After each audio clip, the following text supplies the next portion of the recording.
Bon, excusez-moi. Bonjour.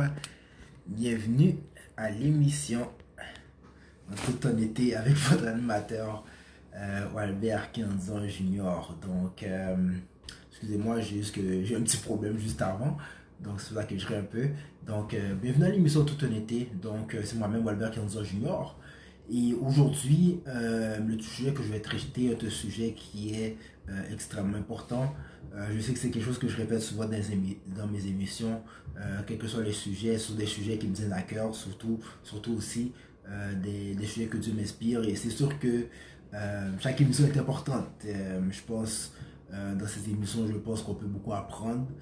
C'est sûr que c'est mon point de vue aussi qui est là aussi, mais c'est de comprendre que tous les sujets sont des sujets où euh, les conseils qui sont donnés, c'est pour essayer de voir la vie et justement avoir des comportements pour avoir une vie meilleure.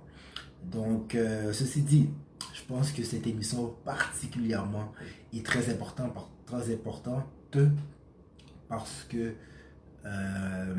on a bien beau avoir le meilleur environnement possible, les meilleurs conseils possibles, mais si ce sujet que je vais parler n'est pas dans le positif, on pourra faire ce qu'on voudra, mais malheureusement, ça risque de bloquer sur plusieurs sphères de notre vie.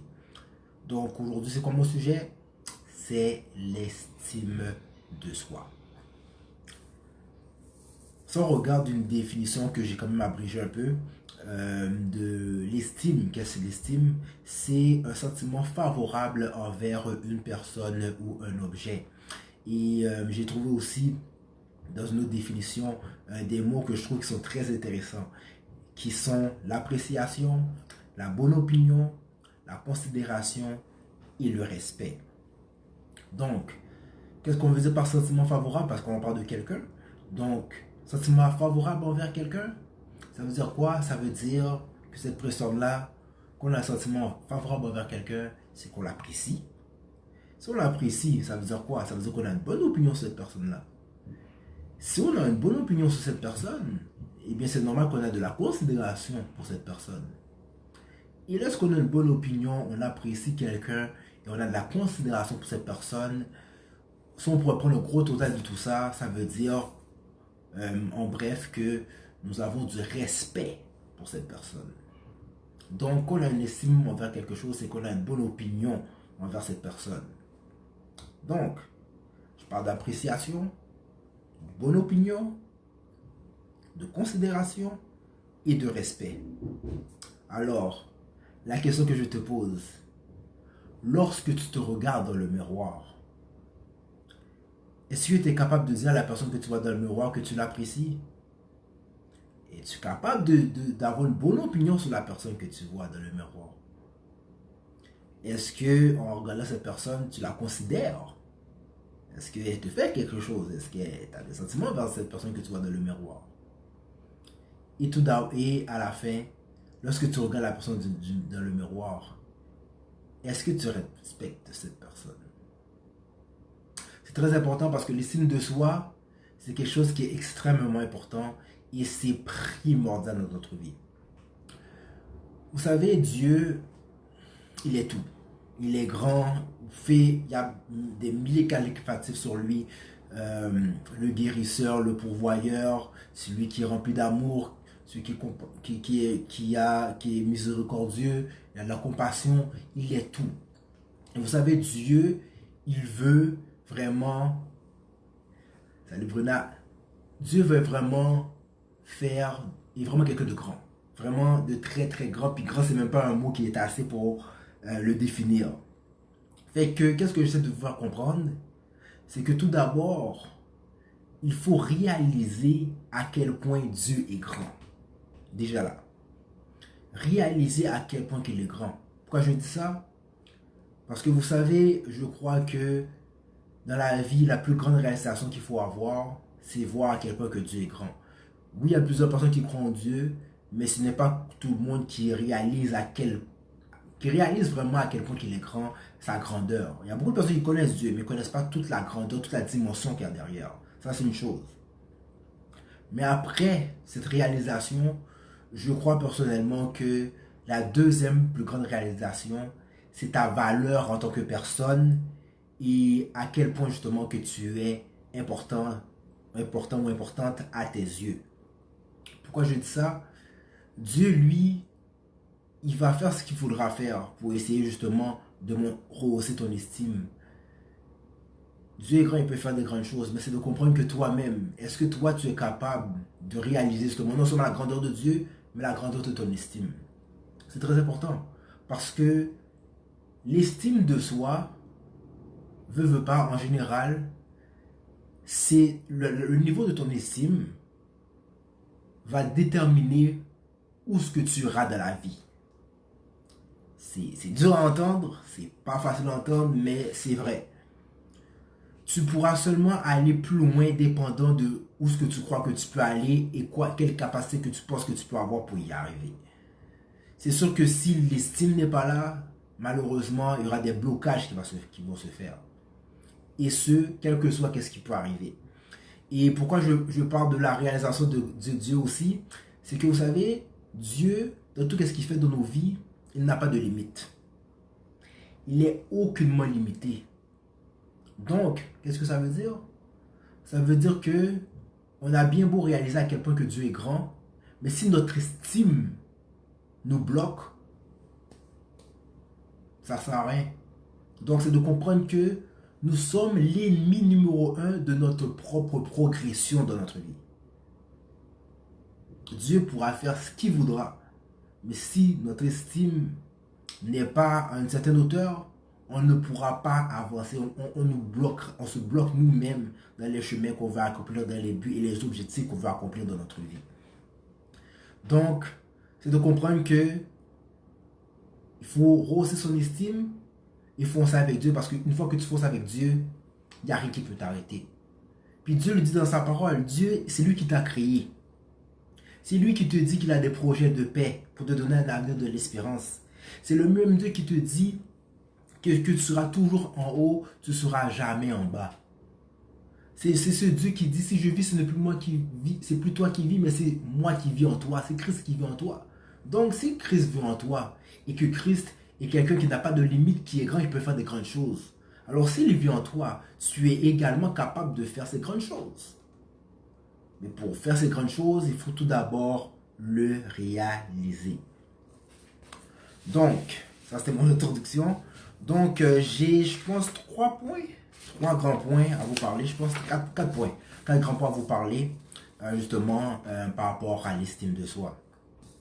Alors, le premier grand point que j'aimerais parler avec vous, ce sont certains comportements reliés au manque d'estime de soi. Donc, ce sont des signes qu'on pourrait dire qu'on peut voir envers une personne, justement.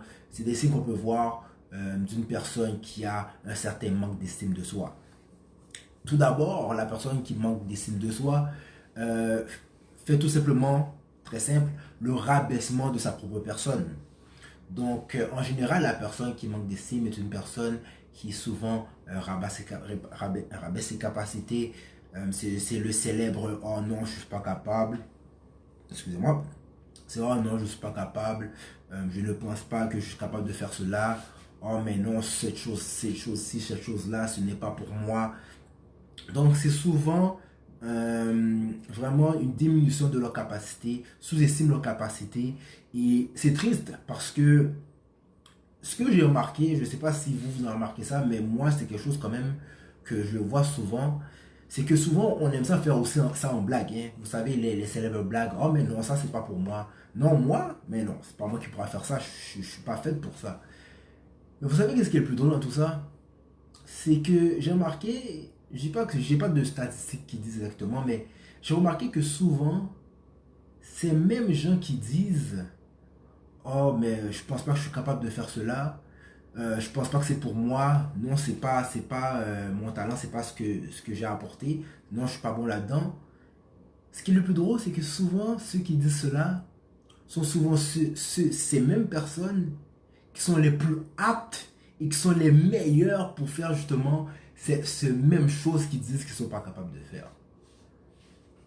Fait que c'est vraiment de faire attention avec cela.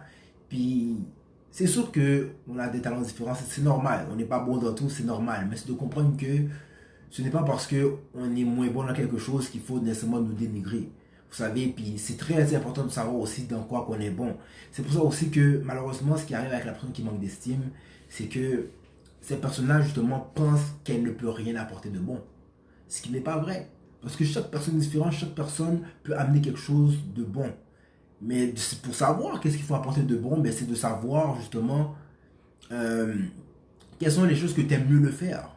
Mieux faire, excusez-moi. Parce que souvent, comme je l'ai souvent dit dans mes émissions, quel que soit qu'est-ce que tu as amené à faire dans la vie, qu'est-ce que soit le niveau, soit professionnel, spirituel et tout, ce sont souvent des choses que tu aimes faire. Et quand tu aimes faire quelque chose, tout vient tout seul. C'est sûr qu'il y a certaines choses que des fois on se sous-estime pour ne sait pas, mais c'est de comprendre que souvent, les choses dans lesquelles nous sommes le meilleur, où on performe le plus, c'est souvent des choses que de toute façon notre cœur fait en sorte que on aime déjà cela. Et lorsqu'on met tout son cœur dans quelque chose, mais c'est comme ça que les fruits, justement, vont se développer et se faire. Donc, c'est de comprendre que c'est sûr que les gens qui manquent d'estime pensent qu'ils ne peuvent pas faire grand-chose, mais des fois, c'est parce que la raison pourquoi ils sont comme ça, c'est que ils ne savent pas nécessairement vers quoi ils sont appelés à faire, ils ne savent pas à quoi ils sont forts, mais aussi je pense que c'est des fois, c'est des gens, il y a aussi ce groupe de gens aussi qui malheureusement se contentent trop dans la vie et s'étouffent en faisant quelque chose pour se contenter, mais malheureusement ne font pas nécessairement ce qu'ils aiment de tout cœur. Comme je l'ai souvent dit dans la vie, il faut faire nos rêves, là, nos plus grands rêves, ce sont des choses souvent qui, oui, il faut se battre, mais il faut comprendre que pour atteindre le vrai bonheur dans ta vie, c'est de faire les choses que tu aimes réellement faire. Des choses que vraiment, là, comme tout serait le plus gros sourire de toute ta vie. C'est vraiment très important de comprendre ça. Aussi, un autre comportement qu'on peut voir dans les gens, justement, qui manquent d'estime, non seulement ils disent qu'ils ne sont pas capables, je pense qu'ils ne sont pas capables d'accomplir ceci, d'accomplir cela, mais ce sont des gens qui pensent justement, puisqu'ils ne croient pas en leur capacité, ils ne croient pas qu'ils peuvent apporter quelque chose pour, que je pourrais dire, impacter les autres. Donc, c'est ça des gens qui se disent, ah oui, oui. Des fois, c'est des gens qui peut-être, je pourrais dire, réalisent qu'ils ont peut-être sont bons dans quelque chose, mais ne comprennent pas, peut-être ne réalisent pas le degré de où cela peut amener. Vous savez, un autre comportement, comme j'ai dit justement, c'est ce genre de personnes qui disent, oh, oui, je sais, on me dit souvent que je suis bon là-dedans, mais je ne pense pas que comme c'est si waouh que ça. C'est un peu de rabaissement, mais au moins, contrairement au rabaissement que j'ai parlé, c'est que là, on parle de quelqu'un qui est peut-être qui est conscient peut-être de ce quoi il est bon ou elle est bonne, mais malheureusement ne réalise pas l'impact qu'il pourrait causer. Donc, minimise le talent ou les choses qu'elles peuvent apporter pour justement donner un grand impact autour de soi. Alors, ces choses de personnes, justement, ces genres de personnes doivent comprendre que euh, Dieu, quand il t'a créé une personne qui est unique. Donc, chaque personne est unique. Et c'est dangereux des fois parce que, malheureusement, il y a le jeu de la comparaison aussi qui tombe dans tout cela. Donc, la comparaison. Et c'est dangereux, vous savez pourquoi? Parce que tu n'es pas l'autre et l'autre n'est pas toi. Et c'est une chose de comprendre cela, mais c'est de comprendre aussi que même si vous faites la même chose, vous ne le faisiez pas de la même façon. Vous savez, dans la musique, il y a plusieurs sortes de musique. Donc, au début, vous pouvez dire, ah ben, c'est de la musique, par exemple, pour voir un rappeur ou un chanteur je pourrais dire, je sais pas moi, ben, je vais aller avec le hip-hop, le R&B. Les deux font la même chose, ils font de la musique. Vous allez dire, ben bon, si les deux c'est de la musique, c'est la même chose. Mais pourtant, le hip-hop et le R&B, c'est pas la même chose. Puis je peux même aller plus loin que ça. Bon, on peut aller juste dans une seule sorte sorte de musique. Mais il y a plusieurs chanteurs dans ce même type de musique. Mais est-ce que c'est parce que il y a 15 000 personnes qui chantent le même type de musique, que ça veut dire qu'ils sont tous pareils. Non. Sinon, tout le monde écouterait les mêmes rappeurs tout le temps. Sinon, tout le monde écouterait les mêmes chanteurs de louange tout le temps. Non, chaque personne, même si ils font la même chose, tu as quelque chose de plus que l'autre n'a pas. Parce que vous n'avez pas les mêmes personnalités. Vous ressemblez, mais vous n'avez pas la même personnalité. Donc, c'est très important de comprendre ça. Parce que souvent, ces gens minimisent. Des fois, il y a des gens qui minimisent leur talent, même s'ils savent qu'ils sont bons là-dedans, en se disant, je ne pense pas que je peux amener quelque chose de plus par rapport aux autres. Donc, c'est très dangereux de ne pas se laisser dans le jeu de la comparaison. C'est très, très, très important. Et vous savez, justement, la raison pourquoi je dis que c'est très important, c'est que j'aimerais ajouter un verset qui va avec ça. Dans 1 Corinthiens 12, verset 4 à 6, qui dit: il y a diversité de dons, mais le même esprit. Diversité de ministères, même le même Seigneur. Diversité d'opérations, mais le même Dieu qui opère en nous. Donc, ça résume tout ce que je viens de dire. Tu peux faire la même chose avec quelqu'un d'autre. Vous allez le faire pour le même but, mais vous avez une saveur différente. Vous savez, saveur différente, par exemple, je vais faire un exemple comme ça, pour rajouter encore. Vous savez, du riz, il y a du riz haïtien, il y a du riz chinois, il y a du riz ceci, du riz cela. Est-ce que c'est du riz à la fin du compte? Oui. Mais est-ce que ça a la même saveur? Non. C'est la même chose aussi, avec tout ce que tu peux apporter dans la vie. Ce que tu peux apporter dans la vie va jamais être qu'est-ce que l'autre pourrait faire. Ça peut se ressembler, mais ça ne sera pas de la même façon exactement. Et le dernier petit point par rapport à un autre comportement aussi que je reçois, que j'observe, excusez-moi, par rapport aux gens qui manquent d'estime de soi, un des comportements qu'on peut voir, si la personne ne croit pas en sa capacité, il ne croit pas qu'il peut impacter les autres, mais cette personne ne veut pas, va tout simplement dire qu'elle ne le mérite pas. Donc, qu'il ne mérite rien. Vous savez, ce genre de personne qui reçoit des compliments puis qui disent oui, ok, parce que je pense pas que je mérite ça, je pense pas ceci, je pense pas cela. C'est ce genre de type de personnes qui sont surpris d'avoir des compliments. C'est ça que ça cache quand même quelque chose. C'est sûr qu'il y a des gens que c'est parce qu'ils sont humbles, ça je peux comprendre cela, mais il y a des personnes aussi que peut-être même s'il est minime ce manque d'estime, mais c'est de comprendre que il y a toujours ces personnes que lorsque tu les complimentes, on dit qu'ils sont surpris. C'est comme, oh, ah, ok, je savais pas, ok. Puis ils comprennent pas pourquoi justement les gens sont si animés, sont si, sont si hâtifs à lui dire comme, oh ben tu as bien fait ci, tu as bien fait ça. C'est des gens qui sont surpris de bons commentaires qui sont faits envers eux. Des fois, ça peut cacher une certaine sorte de manque d'estime. Je ne dis pas que comme c'est peut-être pas, pour moi peut-être c'est pas un manque d'estime grave, mais c'est que des fois il y a des gens, comme je l'ai dit au début, ne réalisent pas l'importance de qu'est-ce qu'ils ont à l'intérieur d'eux. Puis des fois ça peut être minime, parce que des fois il y a des personnes, malgré que tu les complimentes, parfois ils ne croient pas quand même à la capacité. Il y a des gens comme ça, il y a des gens qui malheureusement, on avait beau dire où tu es capable, tu es bonne, tu peux faire ça, tu peux faire ça, mais il y a toujours ces hésitations, oh je sais pas, mais je sais pas, je sais pas. Donc un autre signe qu'on peut voir, comme je l'ai dit, c'est des gens qui, lorsqu'on leur donne des compliments, ne pensent pas qu'ils méritent tout cela. Donc ce sont des gens qui, en général dans la vie, pensent qu'ils ne méritent pas grand-chose parce qu'ils se disent eux-mêmes, oh ben je ne fais rien de sérieux, je ne fais rien de grand, donc je ne pense pas de toute façon, je ne fais rien de grand. Je n'ai même pas besoin moi-même de mériter quelque chose parce que je ne fais rien pour avoir cette chose justement en question. Donc voilà. Le deuxième grand point que j'aimerais parler avec vous, c'est déterminer quelles sont les sources de ce manque. Le premier facteur, un des facteurs que justement qu'on peut savoir pourquoi cette personne, justement d'où est né ce manque de confiance, je pense que c'est le plus important, c'est le discours des autres. Et veut pas, des fois dans la vie, lorsqu'on reçoit certains commentaires, ça peut faire mal. Ça peut blesser, c'est pas évident à gérer parfois.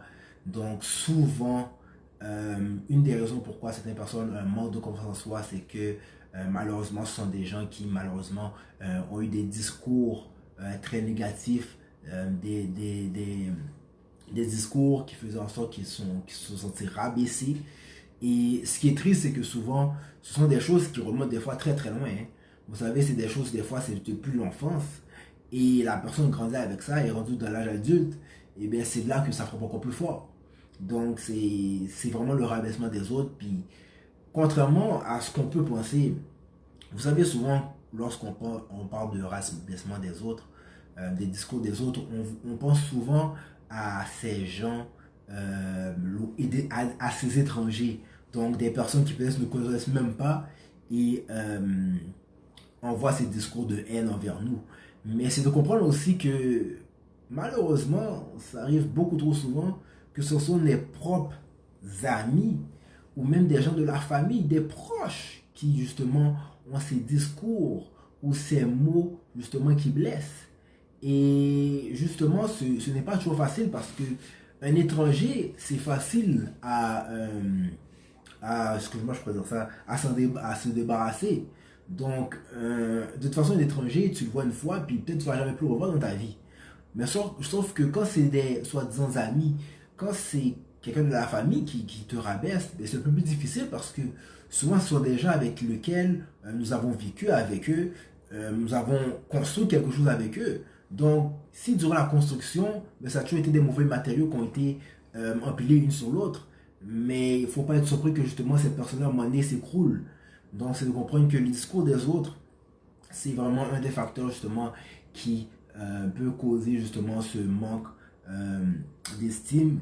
Et vous savez, c'est sûr que tout dépend, hein.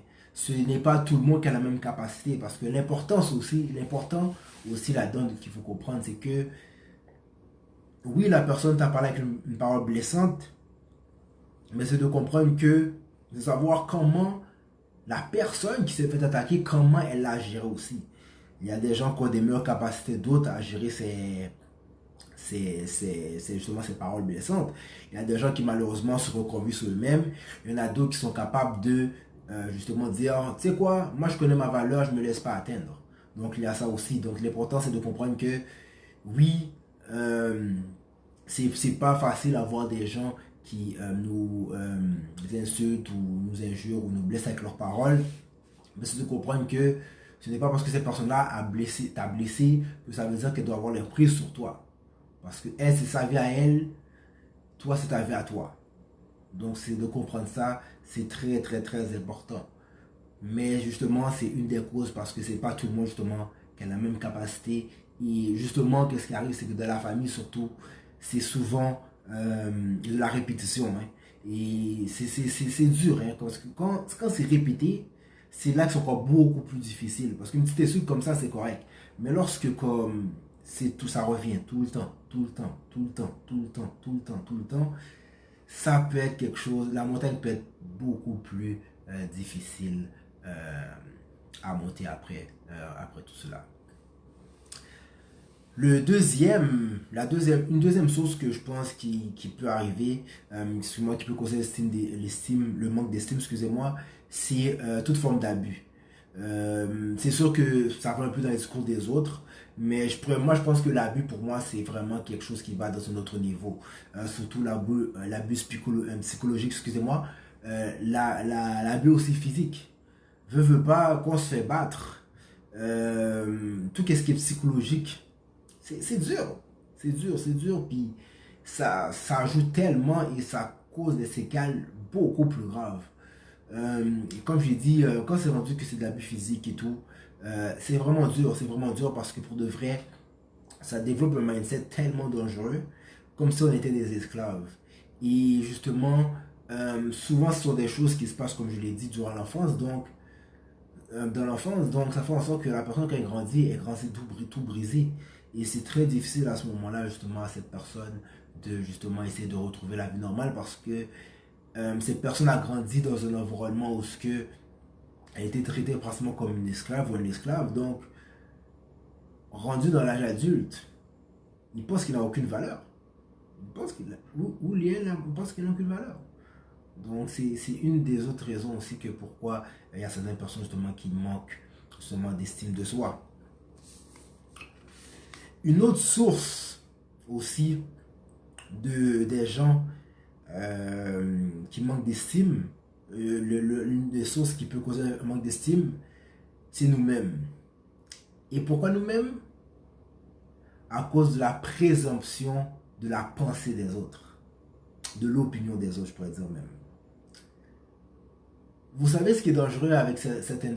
pourquoi je dis que c'est la source, c'est que malheureusement, il y a ce type de gens qui manquent d'estime. Et la seule raison pourquoi ils manquent d'estime, c'est parce qu'ils calculent déjà qu'est-ce que l'autre pense. C'est très dangereux parce que malheureusement, en tant qu'humain, des fois, nous calculons trop l'opinion des autres. Nous sommes toujours en train de dire, mais bon, qu'est-ce que l'autre pense? Oh, je ne sais pas, je viens de faire cela. Est-ce que la personne pense que j'ai bien fait?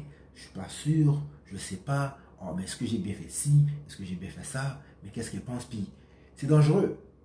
Parce que les autres pourront dire ce qu'ils voudront. Mais si toi, tu as bien fait ton travail, si Dieu est content, c'est correct. Toi, tu as fait ton travail. Mais le problème, c'est que malheureusement, on laisse, de la même façon que je parlais au début, le discours des autres. Malheureusement, des fois, oui, on se laisse influencer par le discours des autres, mais parfois, malheureusement, on met le discours dans la bouche des autres. Et c'est très dangereux parce que finalement, qu'est-ce qu'on fait? C'est de la projection. C'est de la projection qu'on fait. C'est qu'on n'est pas sûr de notre travail, donc on est déjà en train de calculer dans la tête des autres. On est en train de deviner dans la tête des autres que peut-être notre travail n'était pas si bien que ça. Et pourquoi c'est dangereux? C'est que tu n'es pas dans la tête des autres. Tu ne sais pas ce que les autres pensent de toi. Laisse les autres s'exprimer réellement. Et c'est drôle parce que la présomption, ça ne sert à rien. Pourquoi? Parce que, de un, c'est souvent même pas ceux qui pensent réellement. Ça, c'est un. Mais de deux, c'est que en faisant de la présomption, qu'est-ce que tu es en train de faire? Tu es en train de mettre des idées qui sont même pas des faits. Puis tu mets ça dans la tête de la personne.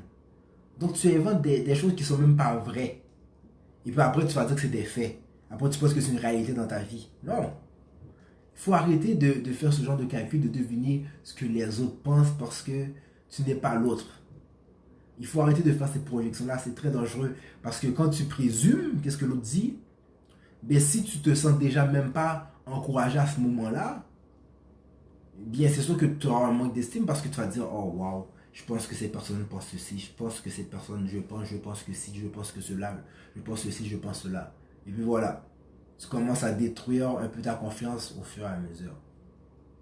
C'est très dangereux, donc ça peut être une source, soit même lorsqu'on fait de la présomption, quand on essaie de deviner ce que les autres pensent. Le troisième grand point que j'aimerais toucher, c'est où est-ce qu'on peut trouver de l'aide pour s'en sortir. Bon, les suggestions que j'ai là, c'est vraiment des suggestions que je crois qui sont importantes.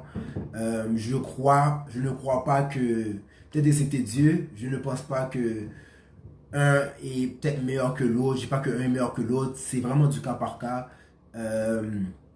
C'est sûr que peut-être il y a des pourcentages qui peuvent changer pour un, mais que l'autre, peut-être le deuxième est plus important que le premier ou le troisième. En tout cas, je vous donne 3 suggestions par rapport, je pense, où on peut trouver de l'aide pour s'en sortir, pour sortir justement de ce manque d'estime.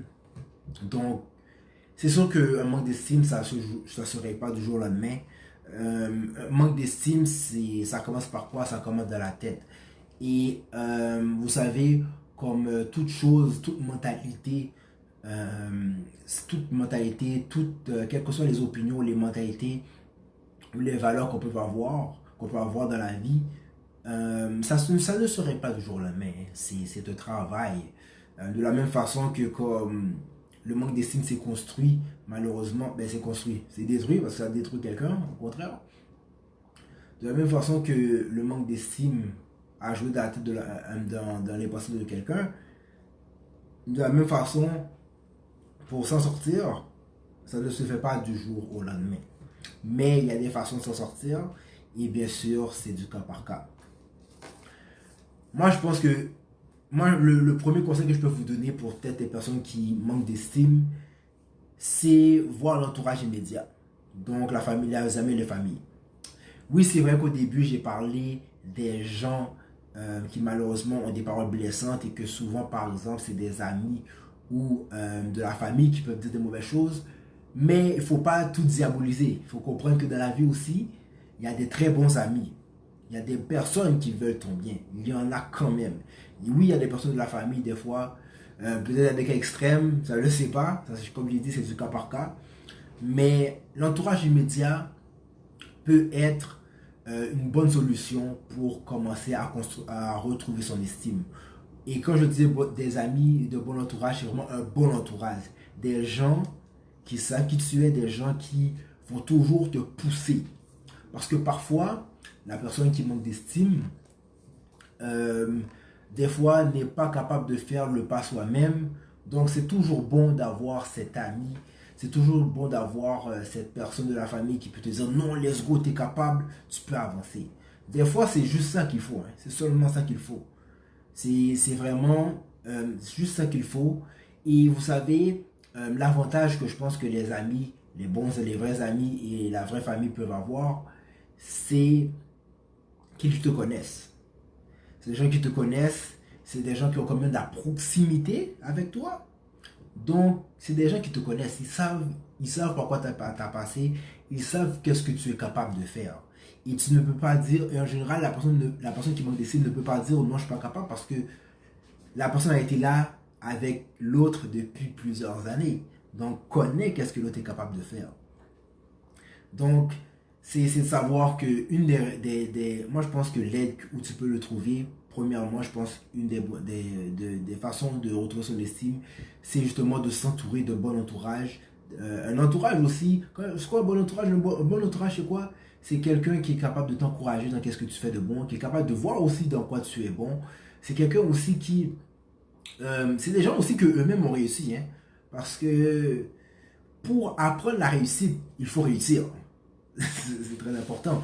C'est sûr que si malheureusement l'entourage que tu as autour de toi, c'est un entourage où ce que les gens ne font que critiquer, ou dès qu'il y a quelqu'un qui réussit à faire quelque chose de bien, ben on le critique, mais c'est sûr que c'est pas le bon type de personne qu'il faut avoir.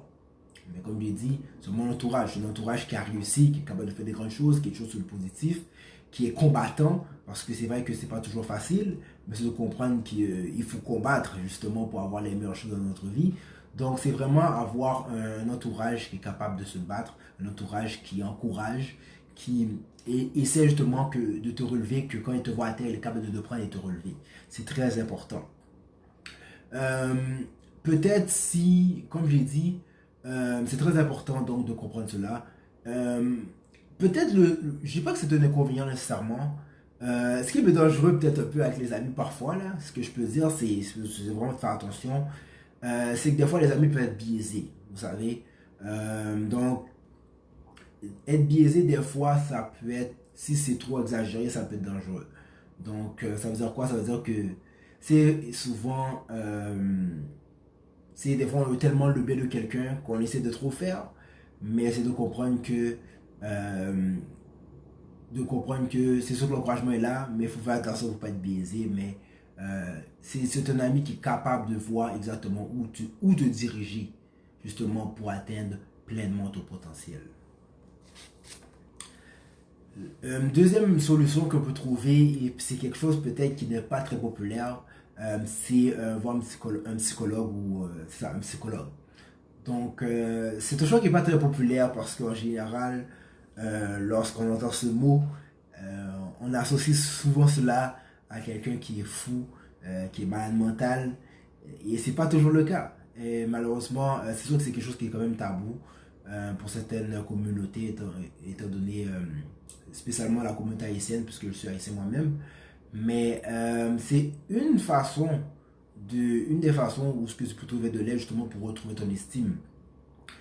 C'est sûr que le psychologue, cette personne-là est capable justement avec ses études, une expertise. Donc, il a plusieurs plans, plusieurs stratégies qu'il peut faire ou qu'elle peut faire pour essayer justement de comprendre, justement de travailler à la source.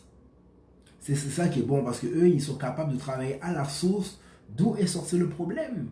Et lorsqu'il réussit à trouver la source du problème, mais il est capable de donner des stratégies pour justement te repositionner et reprendre ton estime. Parce que justement, pour régler un problème, il faut bien sûr savoir où est la source. Donc une fois qu'on sait où est la source et qu'on le guérit, bien ta racine, une fois qu'elle est correcte, ben, tu pourras avancer.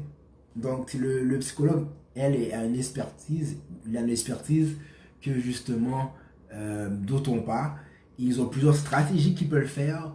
Et la beauté aussi, des fois, avec le psychologue, c'est que cette personne est capable de... je ne sais pas comment dire ça, est capable de te faire répondre à tes propres questions. Je ne sais pas si vous me comprenez.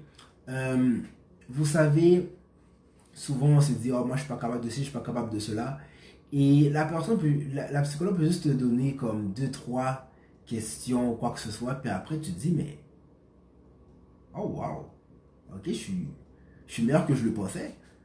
Oh, je suis plus fort que c'est vraiment bizarre, mais comme il y a une expertise justement que le psychologue a qui peut faire en sorte que justement ils peuvent vraiment trouver la source du problème. Donc, ils ont les meilleures stratégies, ou ils ont des bonnes stratégies pour voir où est le problème et après régler justement à la racine, trouver le problème et justement savoir comment avancer sans retomber bien sûr dans le même pattern. Excusez-moi l'anglicisme. Et c'est ça. Donc, peut-être le petit hic que peut-être certaines personnes peuvent trouver avec le psychologue, c'est que des fois le psychologue peut être très froid parce qu'il n'y a pas cette même proximité que peut-être les amis et la famille peut avoir. Donc c'est pour ça que j'ai dit que au début que c'est question de pourcentage. Vous savez, il y a des personnes peut-être que les amis seront plus bénéfiques que peut-être la personne pourra mieux retrouver son estime en étant plus avec des amis.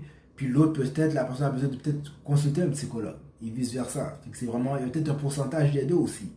Donc, c'est de savoir que, dépendant de la stratégie, c'est du cas par cas.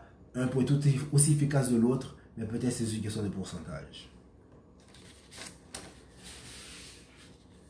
Une autre personne que je crois qui est très très très importante, ben, vous avez une personne importante qu'on pourrait savoir justement qui demander de l'aide. Je pense que vous le connaissez, c'est Dieu. David a dit dans Psaume 16, versets 7 à 8, « Je bénis l'Éternel, mon conseiller. La nuit même, mon cœur m'exhorte. J'ai constamment l'Éternel sous mes yeux. Quand il est à ma droite, je ne chancelle pas. Je bénis l'Éternel, mon conseiller. » Vous savez, les amis, c'est une chose. Le psychologue, c'est une chose. Dieu a donné l'intelligence aux hommes pour accomplir de grandes choses, c'est vrai. Mais parfois, il y a des cas que, malgré les amis, malgré les spécialistes, il manque toujours quelque chose. Et c'est là qu'on se retourne vers le conseiller. Qui est qui? Dieu. Dieu t'a créé. Comme je l'ai dit au début, Dieu est le créateur, il te connaissait même avant que tu sois né. C'est lui qui connaît les projets pour toi. Donc il n'y a pas personne qui te connaît plus que Dieu. Même Dieu te connaît plus que toi-même.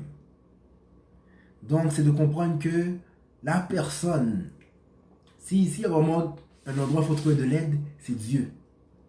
Mais vous savez, c'est où j'ai dit plus tard dans le verset, j'ai constamment l'Éternel sous mes yeux. C'est très important. Vous savez pourquoi? Parce que moi je crois que oui, Dieu est la meilleure personne, le meilleur conseil que tu peux avoir. Mais pour réaliser à quel point il peut être un bon conseiller, il faut l'avoir constamment sous nos yeux. Il faut réaliser ça. Parce que le problème, c'est que souvent, le réflexe qu'on fait souvent en tant que chrétien, malheureusement, des fois, c'est que lorsqu'on a un problème, Au lieu de... Il y a des gens malheureusement qui ont ce mauvais premier réflexe d'aller vers les amis, d'aller vers l'homme, au lieu de peut-être s'agenouiller et, et laisser Dieu faire le travail.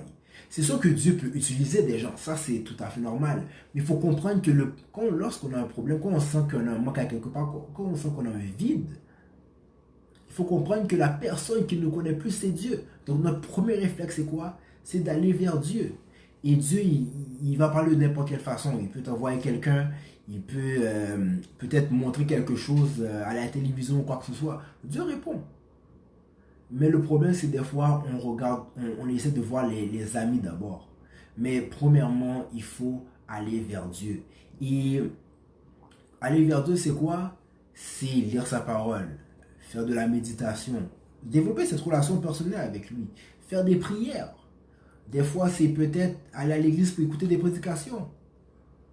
C'est vraiment des petites choses comme ça qui vont faire en sorte que des fois, parce que lorsqu'on fait tout cela, lorsqu'on prie, lorsqu'on médite, lorsqu'on va à l'église, qu'on entend des messages, Dieu va toujours parler. Vous savez, dans une prédication, Dieu, oui c'est vrai qu'une prédication est un sujet en particulier, mais des fois, il y a toujours des sous-titres qui touchent toujours la vie de quelqu'un. Donc, quelqu'un qui manque d'estime, puis qui ne sait pas, ne connaît pas sa valeur, ou il ne sait pas dans quoi il est bon ou elle est bonne, ne sait pas si elle doit amener à quelque chose de bon, moi je te dis que oui.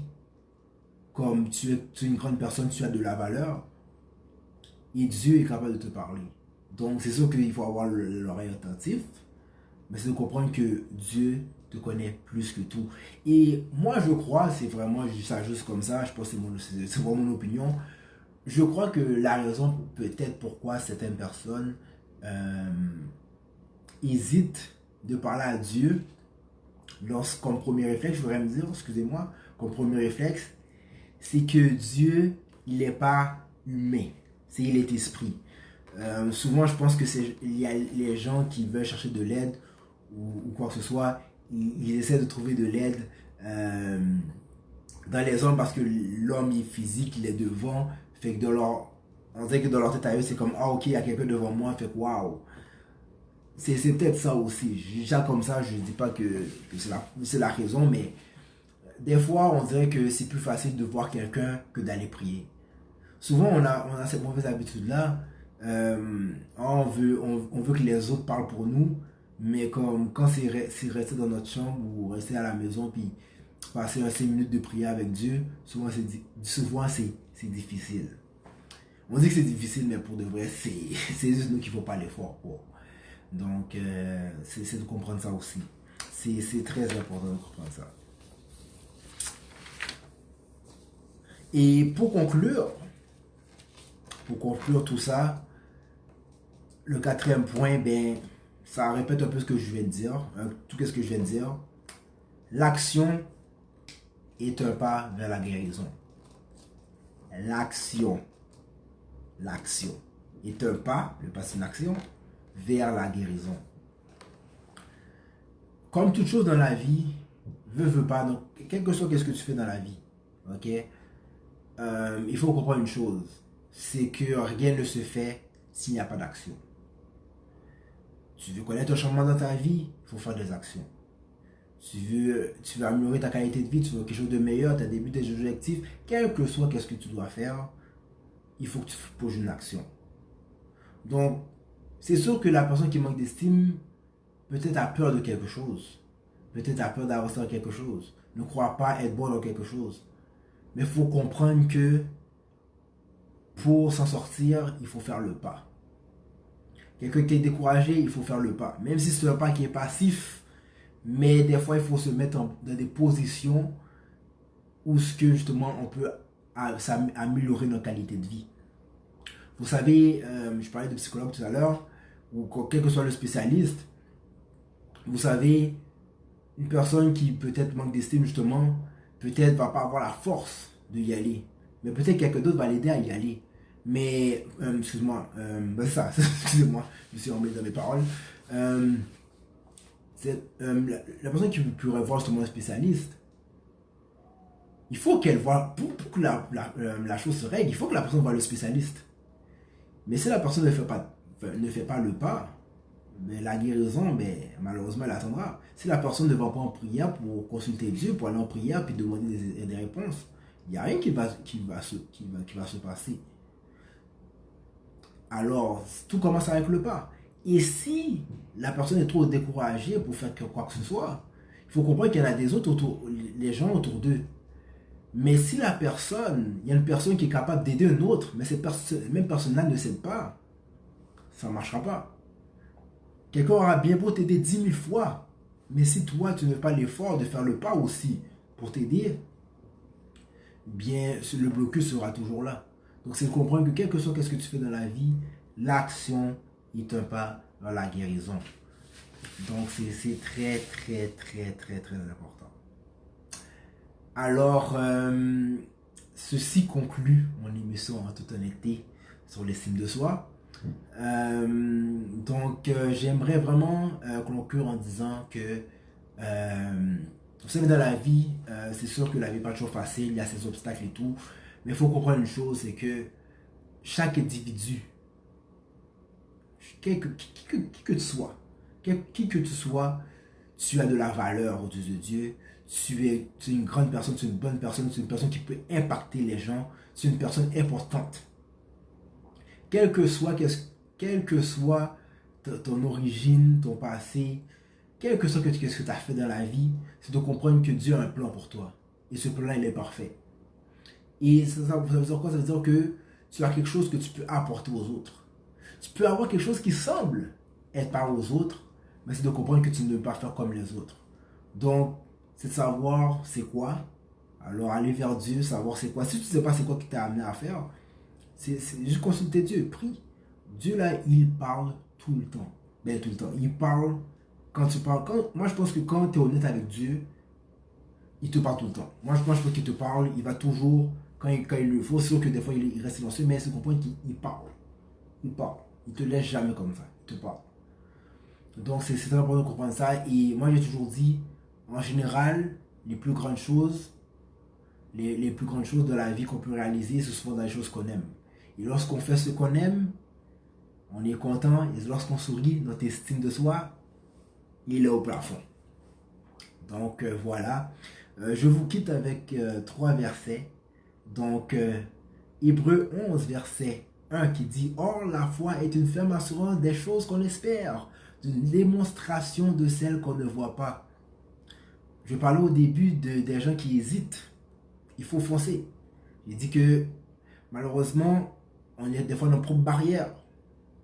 Il ne faut pas se sous-estimer. Des fois, il faut juste savoir, ok, je sens que je suis bon dans ça, ok, je fonce. Quel que soit ce que les autres disent. La timidité, elle n'existe pas. Car ce n'est pas un esprit de timidité que Dieu nous a donné. Un esprit de force, d'amour, de sagesse. Dieu ne nous a pas appelés à rester, à se contenter, à être petit, à se dire, oh non, je ne suis pas capable. Non, Dieu t'a donné un talent, t'a donné des choses que tu es capable de faire. Tu es capable d'exceller là-dedans. Et quand tu excelles dans ce que tu es appelé à faire, c'est comme ça justement que tu vas impacter les gens. C'est très important. Donc voilà. Alors je vous quitte là-dessus. Alors merci de m'avoir écouté à cette émission dans toute honnêteté. Et je vous reviens dans 2 semaines donc, pour l'émission toute honnêteté. Et le sujet que je vais traiter dans 2 semaines sera la vengeance. Alors, ouais, gros sujet. Alors, merci. Alors, c'est moi-même, Walder 15 ans junior, qui vous souhaite une bonne journée. Que Dieu vous bénisse. Portez-vous bien. Et salut!